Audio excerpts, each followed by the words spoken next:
Dustin Rhodes here, author of Dumb Tax. I got the book sitting right here. You see my picture on the back. Just remembering something I wrote in chapter 5, right? Define who your candidate is not. Each new hire brings with them a badge of ingrained habits, self-imposed restrictions, former techniques, training, and basic external pressures, right? It's impossible to know all of their traits. I mean, we got a good idea of it. But one of the things that I did is I basically took on basically a trainee. And the reason I did it, I found somebody that I felt like was a superstar. And wasn't really in a hiring need. So I went ahead and took on a candidate that wasn't quite in my little dialogue of what I know works, right? So I stepped outside of what my own methodology was and ended up having a failure. Now, on basically the outside coming in, this individual was a D leaning I, which I'm usually like an I leaning D for my business, right? It changes depending on what business you're in.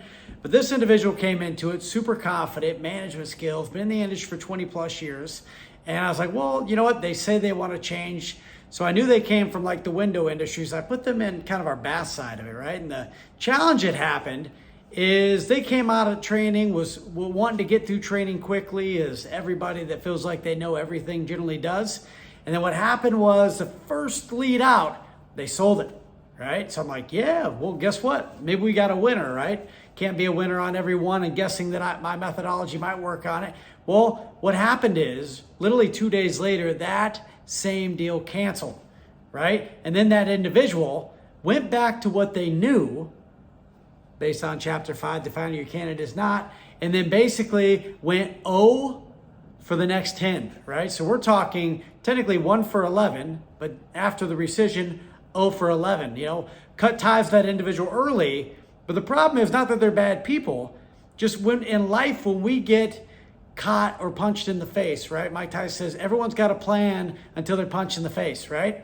So this individual is punched in the face with differences, a new industry, as far as the product line they're used to carrying. They went back to what they knew and stopped following the process, which ended up in a failure.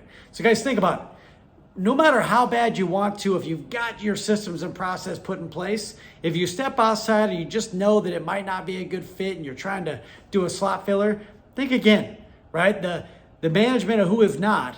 So you think about that, an average, if it was $500 a lead just by the 10 leads, right? Or by the 11 leads, that's basically $5,500 I wasted just on leads, not to mention my time, the training, the individual coming into it. Within those 11 leads, as they were talking to my other trainee, probably throwing some negativity out there. Remember, 3 seconds of that affects the central nervous system 21 hours, right? So again, what you got to do is you have to protect your team, got to protect your environment, and decide to know who your candidate is not. All right, guys, with that said, again, just want to keep out the case study. Even though I wrote the book, it's funny how we still fall back into old traps, and we got to remind ourselves of the things to stop paying dumb tax. Again, remember, dumb tax is the price you pay for bad business decisions. Again, we'll see you on the board, and have a good day. Bye, guys.